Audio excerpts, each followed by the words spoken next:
While retirement is generally seen as a time of relaxation and self-focus, God calls us to love, serve, and help others for a lifetime. He has been preparing us for this retirement season, literally our entire lives. In retirement, countless Christians enter a state of spiritual dormancy, not knowing how they are called to have an impact for God's kingdom. The Retirement Reformation seeks to encourage and empower the 50 million Christians approaching or in retirement to embrace the calling God has been preparing in them. When the world says it's time to stop, you can begin to have your greatest impact. Welcome to iRetire4Him, the mouthpiece of the Retirement Reformation, where our goal is to journey from retirement to reformation so you can say, I retire for Him. Did you know that when you retire, your calling doesn't retire? Your calling is a lifetime calling, and if you're still around, God isn't done with you yet. I know you're fully aware of what you retired from, but what did you retire to? You've tuned into iRetire4Him, the voice and resource of the Retirement Reformation, an organization dedicated to you, the retiree who loves Jesus and wants purpose for all of your days, especially the ones ahead of you. Bruce Bruinsma joins us today, the founder of the Retirement Reformation. He's here to encourage you and walk with you through your retirement. I'm your host, Jim Brangenberg. Please check us out online, retirementreformation.org, retirementreformation.org, and of course on Facebook, Retirement Reformation. The reality of your future is uncertain, yet it is certain. We know for sure where we're going. If you've surrendered your life to Jesus, you have a future walking and working with the King, King Jesus. But what about between now and then? What's in store for your days? We continue today with our Future Retirement Reality Series, a series dedicated to you, our listeners. We're going to talk about the future over the next 3.5 podcasts, total 3.5 of podcasts. Our future will be great because we're going to create some rules of life to guide us. But it's a reality that our future will have some complexity mixed in, sometimes a little chaos, and it's certainly going to involve some change. So sit back and relax and get out a pad and paper because Bruce is ready to lift us up and get you ready for your future. Bruce, thanks for being here today. Jim, it's good to be here, and it's always good to be work with you because we try to reduce the chaos and increase the clarity. Well, let's talk about that. What's your theory behind the fact that retirement and our future are going to involve some chaos? That doesn't sound very encouraging, by the way, just so you know. Yeah, no, it's not. I think it's just true. And so whenever we work with what's true, that gives us a place to begin and should settle us down just a little bit, because when you're working with what's true, at least you have the beginnings of the information of the platform against which decisions are going to be made. When I think about chaos, and the only reason things are chaotic is because we don't understand them. And they're coming at us when we have a lack of preparation. So a lack of preparation and a lack of understanding is the soil in which chaos lives. Now, it's also true that because of longevity, the fact that retirement may be 30 years, and we don't have any experience with that. And so the fact that there is fertile soil for unexpected activity that leads to chaos is true. But I think there's a pathway that when we kind of connect with it can help us do that. First of all, acknowledge the fact that there will be change, that there will be unexpected change, and that in the areas that we are unprepared, it will feel very chaotic. So first of all is acknowledge the fact there are going to be disruptions in our life. Once we do it and the disruption shows up, we're in much better shape to say, oh, look at that. Here's a disruption. This is something that I didn't expect.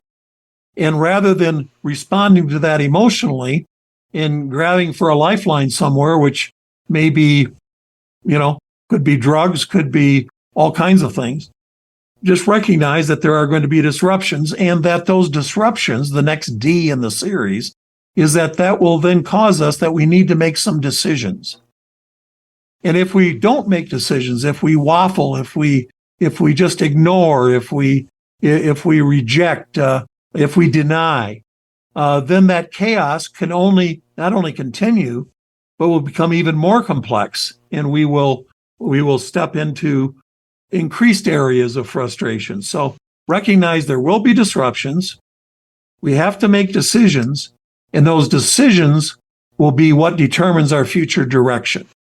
Okay. So we've got acknowledgement of disruptions, the reality of decisions and learning how to make good ones, and that knowing that then that will create our direction.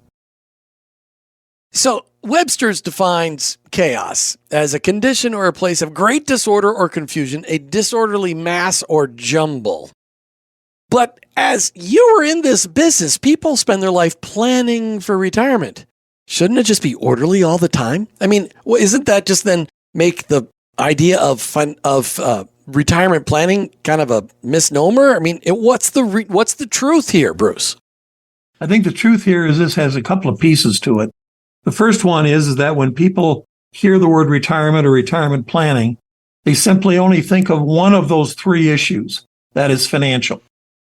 And my experience is that in 90+% of the times when talking to a group or individuals and we're talking about retirement, they're thinking about money or the lack of, or how to manage it or whatever, something to do with finances. But, that's only one of those three areas. The other was health and relationships. And so I want to bring some hope right now for this process and introduce our audience to a new word. The word is liminal, Liminal,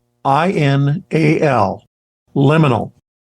And what liminal, Jim, is that period of time when you have left A and you haven't arrived at B. Matter of fact, a lot of the descriptions of what happens during a liminal period in our life is the way that in fact Webster describes chaos, because it's in that liminal period where we have our unknowns, where we're searching for the truth, where we're trying to combat the lies, and the fear, the loss, the anxiety, sometimes the anger, all of those emotions are at their rawest edge during these liminal periods. Let me just give you an example to help our audience kind of walk into this as it relates to retirement. First time would be, or not the first time, but a time would be a liminal situation for you in your married life, is when you become an empty nester. Man, now all of a sudden the kids are gone and your only friend left that you can see is your spouse, and you've got issues and so on. It's a liminal period as you learn how to understand and adjust to that period of time. If you can see it there, that when we go into that first stage of change from career to retirement, there's going to be a liminal period. And so those feelings of anxiety and so on. Now, some of us, if we are prepared and we know that liminal period is coming, we can approach that liminal time with perhaps joy or at least anticipation. Right. But if it surprises us, man, we got the fear and the anxiety and all those negative emotions, and we think we're stuck in that way of thinking, in that life forever. And that's a lie. It's not true. There will be an end to that liminal period, but it will require you to make some of those decisions. And then it will change, but it'll come back again when you go from one stage to the next stage to the next stage. So being aware of liminality will help all of us in our thinking about change, and particularly as it relates to these retirement years, but it's true with anything in your life. Wow, talking about chaos as part of the future retirement series, it could seem a little discouraging, but what Bruce is just laying out here is that if we're prepared, there'll be a whole lot less chaos because we're ready and we're expecting things to come. And we have a realistic expectation of our future. When we come back in our third segment, we're going to finish up this conversation on our future retirement series talking about chaos. And we're going to present some solutions on how to deal with that chaos very specifically and how the Retirement Reformation can help you. Check us out online, retirementreformation.org. We'll be right back. Recreating Retirement is an interactive small group study helping you to move from nothing to what's next. You can join us on Wednesdays at 6 p.m. East Coast time on Facebook Live. Our goal for this study is to provide a group setting for interaction and new ideas while leading you through a first step in your journey from retirement to reformation. Here's the big idea. During the next 5 years, 5,000 small groups will experience this journey of discovery in churches and faith-based organizations across the country. Is your church a place where recreating retirement needs to be planted? Join us online to experience the study or prepare to lead a small group at your church or ministry. Email us at contactus@retirementreformation.org or go to our website at retirementreformation.org. That's retirementreformation.org. Hey, welcome back to iRetire4Him, as we're talking today in our second segment with part 2 of our conversation with Rob and Connie Albright. God took them from Charlotte, North Carolina, the home of NASCAR, and yes, Rob, I've heard your voice. Trouble in turn 2, but what about trouble on the tri-oval? I want to know, where's the trouble on the tri-oval? That's what I want to know, because there's always trouble on the tri-oval, especially towards the end of a race at Talladega.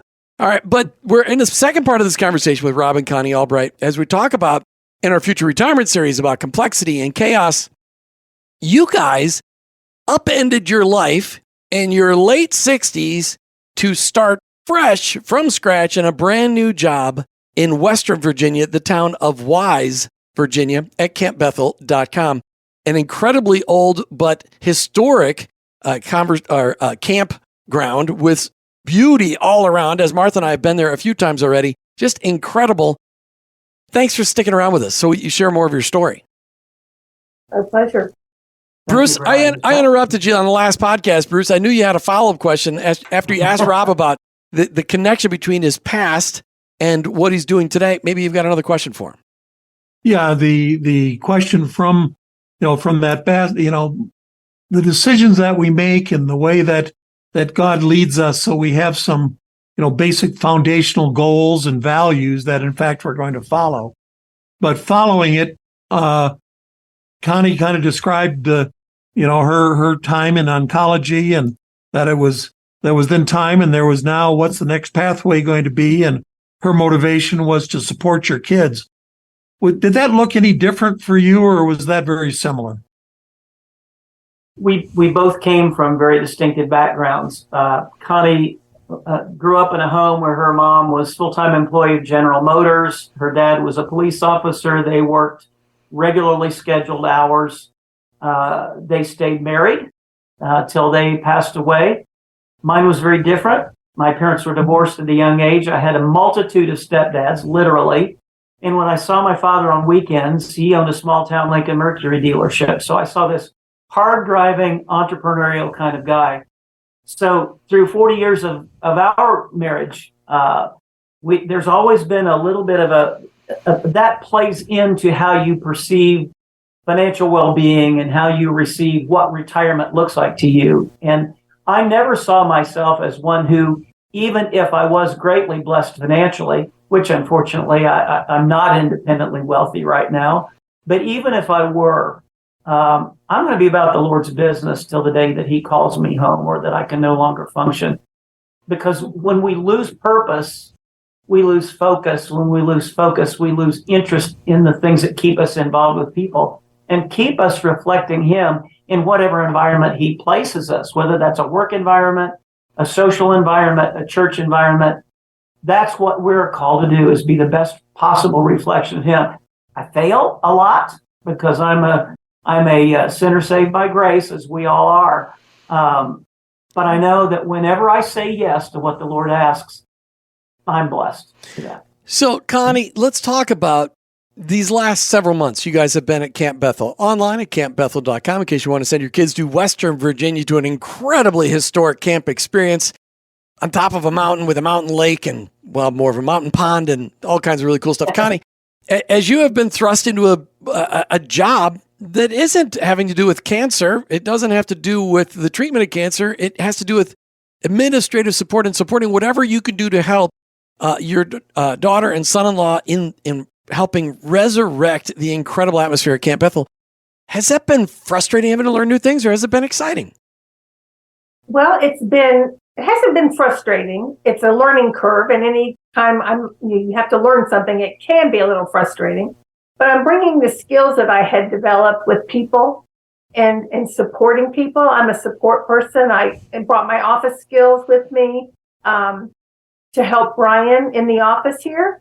But I find that I'm, helping to make beds in the cabins, and that I had no background on, but it's physical activity, which is always good. So there's a balance there, but I really think it's a people job. Whatever I want to do, I want it to be a people job because I love people. I want to love on them and make them feel valued and know that God loves them. And I can do it wherever I am. So let me just ask, are you living on the camp property or are you living in town? Yes, we are. We packed everything up and we are three U-Haul truckloads later. We are living in a wonderful little 900 square foot 2-bedroom apartment right here on the campus and loving every minute of it. Well, I might consider moving off campus sometimes. Just kidding.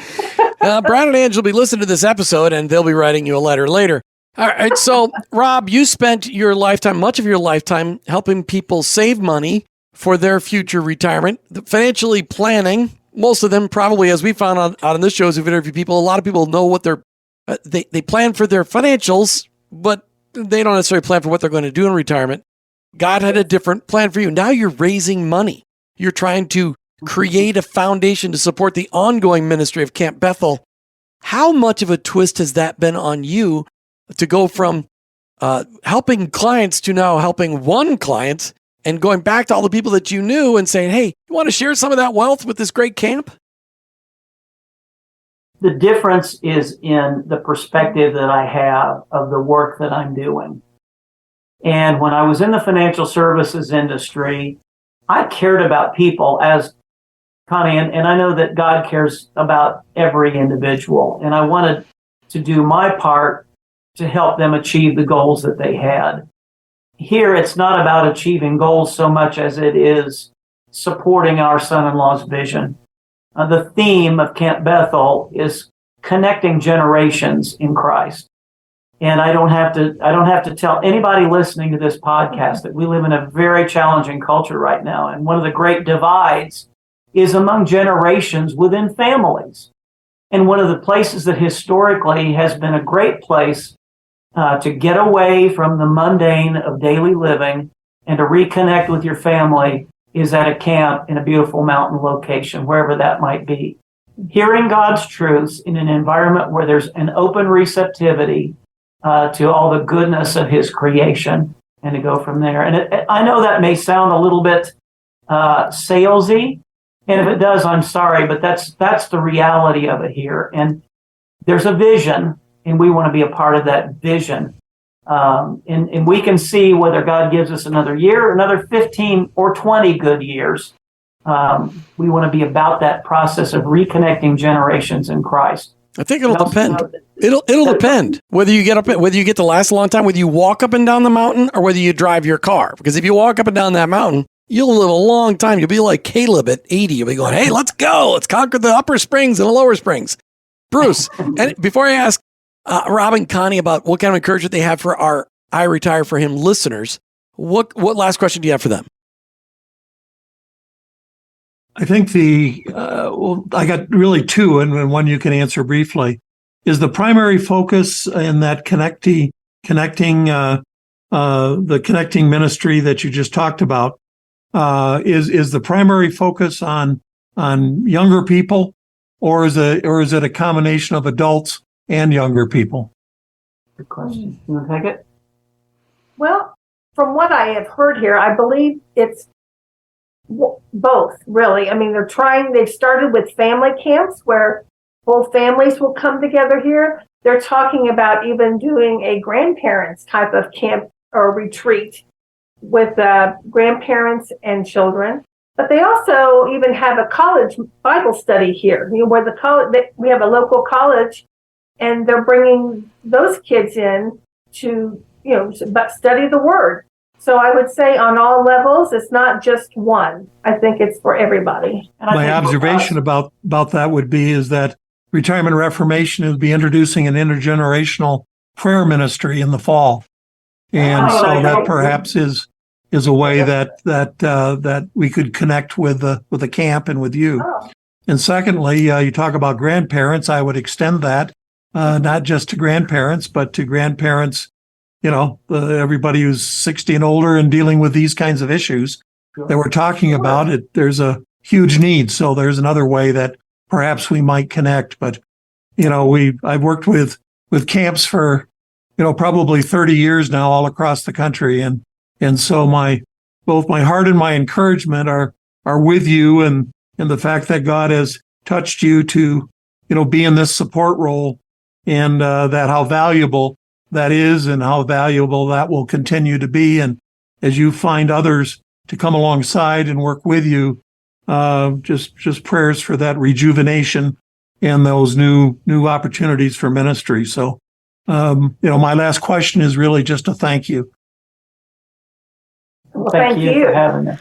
Well, and I want to just, as you sign off, Rob and Connie, just one word, a word of encouragement to those listening who are facing retirement going, what am I going to do? Give them a word of encouragement today. Don't retire until God is showing you what he wants you to do next. It may take some time and seeking, because if you just drop out, you may not even continue to seek what he wants for you. So that would be mine, is just wait. I mean, and we waited. I would still be working there if I hadn't heard from God. Nice. Don't retire, refire. Find out what your passion is and chase at it with all you've got left in the tank. Rob and Connie Albright, thanks for being on iRetire4Him today. Appreciate it. Thank you. We'll be right back. More on iRetire4Him. Our work on this earth doesn't end when the paycheck stops. God calls us to be faithful for a lifetime. Whether you're looking forward to retirement or you're already there, our all-small group study, Recreating Retirement, will help you understand, engage, and activate what God has for you in this fourth quarter of life.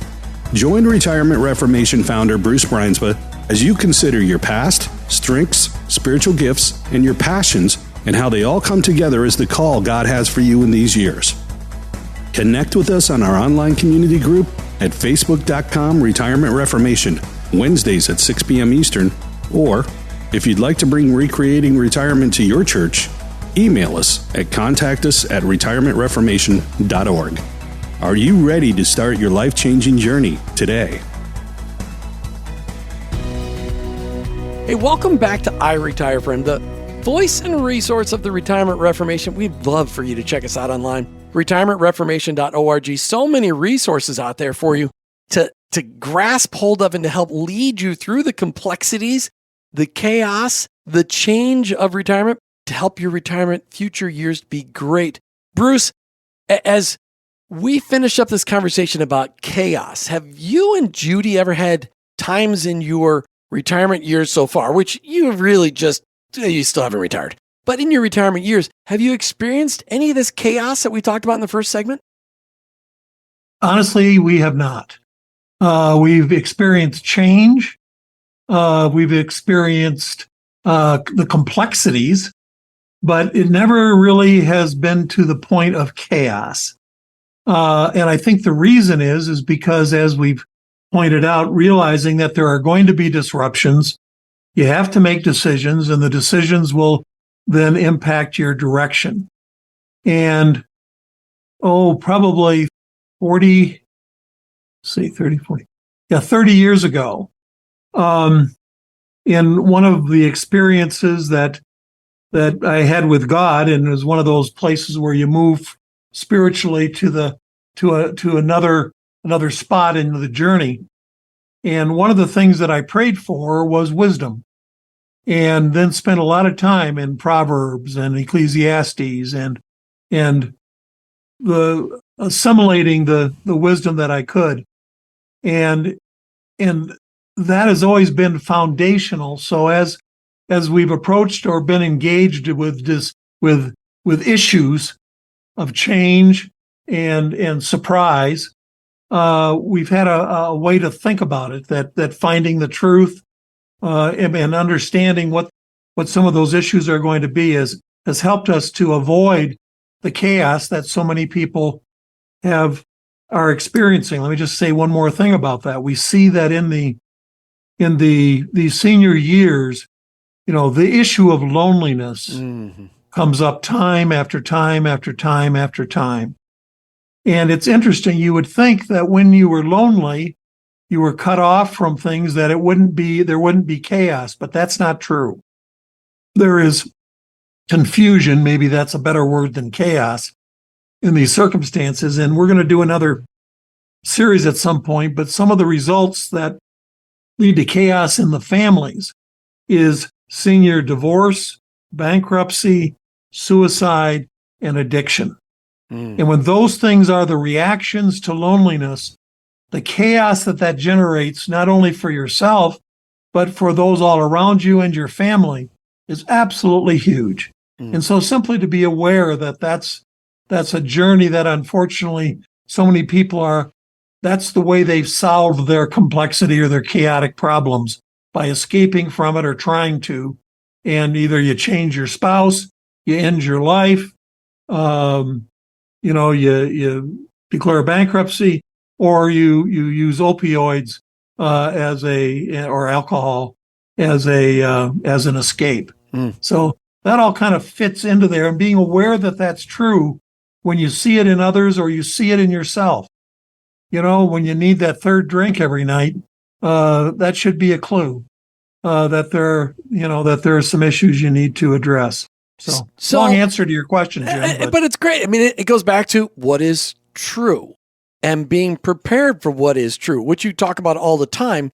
And when you look ahead and are realistic about what's ahead, things don't have to be as chaotic. There's still going to be things that happen that you're not anticipating, but for those things that you can anticipate, which is growing older, needing to change your homes, needing to be closer to family or to help, you can plan for those things because those are the reality. So let's talk about eliminating some of this chaos, Bruce. Let's talk about some of that planning, some of the things that you and Judy did. Can you give us specifics that you did that helped eliminate some of the chaos now that you're in your 80s? Yeah, I mean, one of the things that we did, and we've done it a couple of times in the last 3 decades, is to put together a full family plan. Deals with all the finances, but answers the tough questions that if you don't answer them, often will leave your family in chaos. And that wouldn't be anything that any of us would desire to do. So what are some of the very practical things that you can do to avoid that? One of them is to answer as many questions that will come up when you pass. So, for example, putting in place a living trust, not just a will, but a living trust, and answering the questions about what is going to happen to your resources. Being able to put together a plan. I'll give you a specific one that most people think that when they die and the assets that they're going to leave to their family, if they've got $300,000 and they got 3 kids, say, well, we're going to do what's fair and we're going to give each of them $100,000. That may be the dumbest and worst thing that you could possibly do, but it takes some rethinking and replanning. In our life, for example, our daughter and son-in-law and our grandsons are doing great. They're fine financially and spiritually. I mean, they really are doing well. Our son, Brent, he's always going to need support, and he's always going to be difficult. And so if we had $300,000, it would make better sense to take $250,000 of it to go to make sure that Brent's going to be cared for when we pass. Right. And, give Beth and the boys $50,000 just to say, we love you. But it's this whole issue of being fair is so now, because of longevity, has created real chaos. And Judy and I have taken very specific steps so that chaos will not be in our trail, but that, we made the decisions about what's going to happen when we pass so that they don't. And it's even as simple as selecting the hymns to sing at your funeral. Because if you've got more than 2 kids, they're going to argue about what it is that mom and dad would want us to do at the memorial service. So plan it out and tell them. Right. And then they can just enjoy being part of remembering who you are and thankful for what you do. Bruce, let's bring God into this conversation. And I've been reticent to do that. I should have done that in the first half. But when we experience chaos, what should our response be in light of who our Heavenly Father is? Well, first of all, Jim, I think, thank you. But I think that one of the major strategies of the devil, of Lucifer, of the fallen angel, of the one who separates us from God and wants us to think that we can be God, one of his strategies is to bring chaos in our lives, and then into that chaotic circumstance, to be able to speak his words of his wisdom, and what his answers will be often are reflective of what the culture's answer is.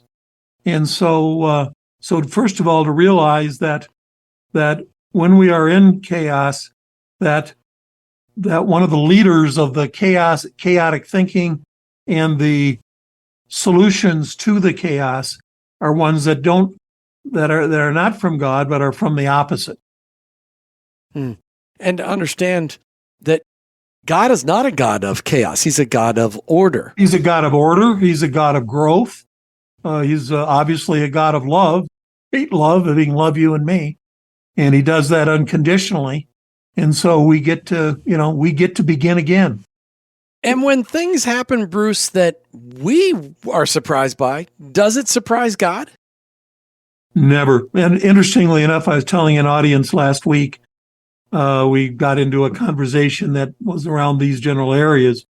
And one of the comments that I made to them was, God is not surprised that we're growing older. God is not surprised that we're growing older. And so he has prepared us and brought us his resources to be able to navigate our ways through that through the lens of the fruit of the Spirit. And so chaos is not from God. Chaos is from the opposite. So in closing us out, Bruce, how can the Retirement Reformation help us to deal with chaos, whether planning ahead? I mean, how can Retirement Reformation help eliminate some of this chaos? What's the answer there? I think a couple of answers. Number one is to be able to join in community with others, Christ followers, to be able to deal with these issues. Whether we're talking about participating in a recreating retirement workshop, or we're talking about attending or being part of a Oxygen for Life weekend, whether it's a book study, taking the book Retirement Reformation, and there's a study that goes along with that.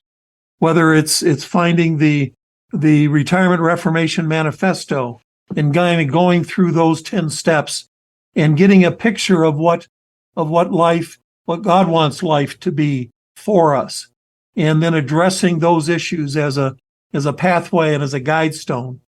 And then finally, I think going back to the fruits of the Spirit again, the fruit of the Spirit provides the guide rails for us to be able to live a life that is, in fact, has meaning and purpose, and then will let us, instead of living in chaos, that we can find freedom and joy.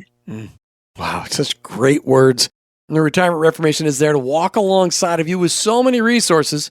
Please check us out online, retirementreformation.org, retirementreformation.org. Your life does not have to be chaotic. In retirement, you can do some planning ahead of time and be prepared, because there's going to be some things you don't anticipate, but none of it will surprise God. Thank you, Bruce, for a great conversation, talking about the chaos that's a guarantee of a future in our retirement. You've been listening to iRetire4Him, the voice and resource of the Retirement Reformation. We've been joined by the founder of the Retirement Reformation, Bruce Brynsma. I'm Jim Brangenberg. We're Christ followers journeying from retirement to reformation, so we can ultimately say, I retire for Him. I retire for Him. Thanks for listening to I Retire for Him with your hosts Jim and Martha Brangenberg and Retirement Reformation founder Bruce Brynsma. I Retire for Him is the mouthpiece of the Retirement Reformation. Most Christians tend to follow the world's pattern of rest and self-pampering during retirement. However, in your retirement, you can be focused on God's unique call to love, serve, and help others. This can be your best season of life. if you take advantage of a life's worth of knowledge and experience and combine it with a greater freedom of time and money and invest it all in the generations both preceding and following you. The Retirement Reformation is encouraging Christians to find and follow God's call in all seasons and aspects of life, especially in retirement. Take time to sign the manifesto at retirementreformation.org and explore the wealth of resources available on our site. Join this movement of God and journey from retirement to reformation so you can say, I retire for Him. Go to retirementreformation.org.